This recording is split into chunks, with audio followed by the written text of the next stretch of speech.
վարչապետի հետորվա հայտարարություն լիներ չլիներ այս գործընթացը։ Ձեր ասած հանգամանքը, եթե նույնիսկ չլիներ, մենք 25-ին մեր գործողություններն անելու էինք։ Լիներ անելու ենք, չլիներ անելու ենք, այսինքն որևէ կապ չկա։ Հակակոռուպցիոն կոմիտեի բարձրաստիճան պաշտոնյան նախորդին հանրայինի եթերում ամեն կերպ վստահեցնում էր, վարչապետի ցուցումով չէ, որ կոմիտեն կալանավորել է Ռոբերտ Քոչարյանին ու նրա որդուն եւ խորհրդարանում Նիկոլ Փաշինյանի զգուշացումները ոչ մի կապ չունեն իրենց վարույթի հետ։ Ուզում եք ասեք, որ ձեր միլիոնները պիտի ժառանգեք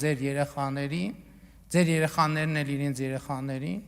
Ես ձեզ կներեք ուղիղ ասում եմ, որ չի լինելու այդ բանը։ Ցույց տալու համար, որ այս գործը քաղաքական չէ, ինչպես պնդում են ընդդիմադիրները, սեփականության դեմ ուղղված կոռուպցիոն բնույթի հանցագործությունների քննության վարչության պետ Դավիթ Կոստանդյանը պնդում էր, թե Քոչարյաններին վերագրվող քրեական վարույթի վրա սկսել են աշխատել դեռ 2024-ից։ Ընդ որում 70 հատորից բաղկացած բազմադրվակ այս գործի վրա միանգամից 60 քննիչ է աշխատում։ Ինչ վերաբերում է օգոստոսի 25-ին Քոչարյանների հետ փոխկապակցված 35-ից ավելի հասցեներում իրականացված խուզարկություններին, ապա Կոստանդյանի դրա վերաբերյալ միջնորդությունը դատարան էին ներկայացրել դեռ օգոստոսի 21-ին, մինչդեռ Փաշինյանի ելույթը օգոստոսի 24-ին էր։ Դուք ինչի հաշվին եք միլիոնատեր։ Ռոբերտ Քոչարյանի հանրային քրեական հետապնդումը ոչ թե օգոստոսի 25-ին է եղել, նա ապրիլ ամսին արդեն իսկ այս գործով որպես մեղադրյալ է ներգրավված եղել։ Այո, մեկ այլ դրվագով, ընդհանրապես մի դրվագով մեղադրյալ է ներգրավված եղել եւ ընտրվել է խափանամիջոցը բացակայելու արգելք։ Քոչարյանի փաստաբան Արամ Օրբելյանը մինչդեռ հակադարձում է։ Հակակոռուպցիոն կոմիտեի բարձրաստիճան պաշտոնյայի պնդումները սուտ են։ Քոչարյանին Օրանժ ֆիթնեսի գործով մեղադրանք էր ներկայացվել հունիսի 17-ին։ Ընդ որում հունիսի 14-ին, երբ ըստ փաստաբանի երկրից բացակայելու որևէ արգելանք չկար, Քոչարյանին օդանավակայանում անակնկալ թույլ չտվեցին մեկնել Հայաստանից, եւ դրանից օրեր անց միայն նոր մեղադրանք ներկայացվեց նախկին նախագահին։ Բազմադրվակ քրեական վարույթեր։ Հանրայինի եթերում հակակոռուպցիոն կոմիտեի պաշտոնյան 3 կոնկրետ օրինակներով էր ներկայացնում, թե ինչպես են պետական գույքերը մասնավորեցվել ինչ-որ ընկերությունների կողմից, բայց հետո դրանք փոխանցվել են Ռոբերտ Քոչարյանի ավագ որդուն, այժմ կալանավորված Սեդրակ Քոչարյանին։ Կոստանդյանը պատմում էր օրինակ Կապուտակ Սևան հանգստավայրի մասին, որը ժամանակին վաճառվել է մի ընկերության, որի տնօրենը 19-ամյա աղջիկ է եղել։ Հետո այդ աղջիկն իր ընկերության 50%-ը փոխանցել է Սեդրակ Քոչարյանին։ Այդ ընկերության 50%-ը փոխանցվել է Սեդրակ Քոչարյանին։ Ինչի՞։ Որովհետև վարույթ իրականացնող մարմնի գնահատմամբ ի սկզբանե այդ գույքի հենց փաստացի սեփականատերը եղել են այսօր քրեական վարույթով որպես մեղադրյալ ներգրաված անձինք, այսինքն երկրորդ նախագահ եւ նրա հետ։ Բայց գնանք, այնտեղ կա ինչ-որ հիմնարկ, ինչա մարդը մրցույթ շահում, ինչ-որ բան վերցնում, ներդրում պետք է անի իր բիզնես անի, կեսը հանգած տալիս է Սեդրակ Քոչարյանին։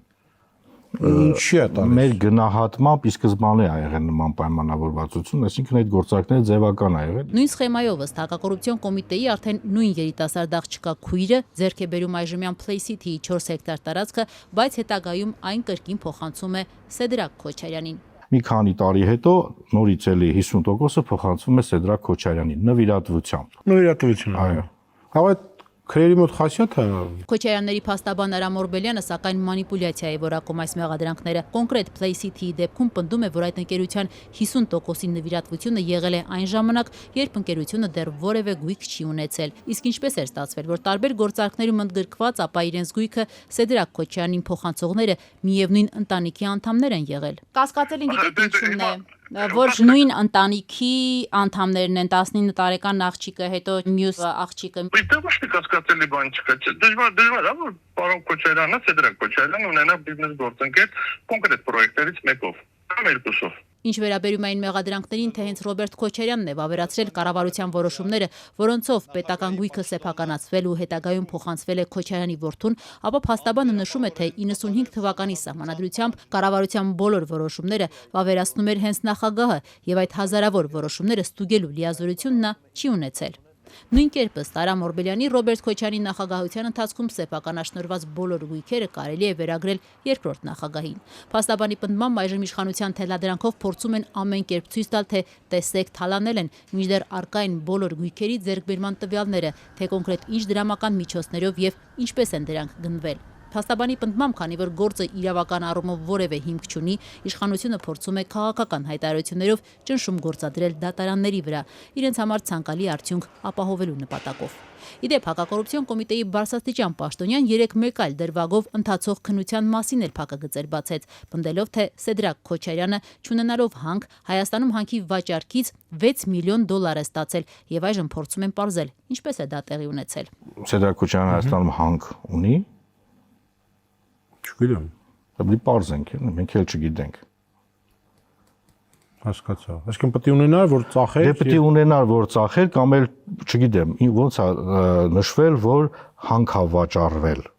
6 միլիոնով։ Փաստաբան Արա Մորբելյանն ասաց, թե այս մասով տեղեկատվությանը չի տիրապետում հանքի վերաբերյալ ոչ քրեական վարույթում եւ ոչ էլ ապօրինի գույքի բռնագանձման վարույթներում որևէ տեղեկություն չկա։ Կալանավորված Հայաստանի երկրորդ նախագահ Ռոբերտ Քոչարյանը եւ նրա ավագ որդին Սեդրակ Քոչարյանը մեղադրվում են առանձնապես խոշոր չափերով փողերի լվացման եւ կաշառք ստանալու հոդվածներով։ Քոչարյանները մեղադրանքը չեն ընդունում։ Այս գործով անցնում են նաեւ երրորդ նախագահ Սերժ Սարգսյանը։ Նրան արգելվել է հեռանալ երկրից։